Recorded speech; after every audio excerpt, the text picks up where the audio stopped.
Japan's meteorological agency has revised the magnitude of the quake to 8.4 from 7.9. It's the largest earthquake since the Great Hanshin earthquake back in 1995. The Pacific Tsunami Warning Center has issued a tsunami warning for Japan, Russia, Marcus Island, the Northern Marianas, Guam, Wake Island, and Taiwan. Once again, the Pacific Tsunami Warning Center has issued a tsunami warning for Japan, Russia, Marcus Island, Northern Marianas, Guam, Wake Island, and Taiwan. And here is more live footage of Miyagi Prefecture in Sendai area. Live coverage of what the tsunami is doing in Miyagi Prefecture, Sendai City. That tsunami is obviously going upstream, engulfing some of the farm and homes in that area.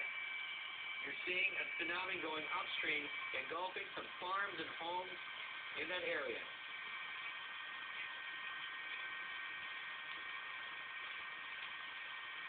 Major earthquake hitting Japan on Friday afternoon. Japan's meteorological agency says the quake measured 8.4. The agency has issued a tsunami warning for Japan's Pacific coast.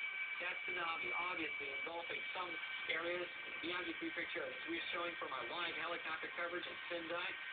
In northeastern Japan's Iwate Prefecture, tsunami waves of over 4 meters were observed soon after the quake. The agency is warning that tsunami could reach between 6 to 10 meters. Japan's meteorological agency has revised the magnitude of 8.4 from 7.9, the largest earthquake since the Great Hanshin earthquake back in 1995. During that time, the tsunami, the earthquake was the size of 7 on the Japanese seismic scale of 0 to 7. It is the same highest level, 7 on the Japanese seismic scale of 0 to 7.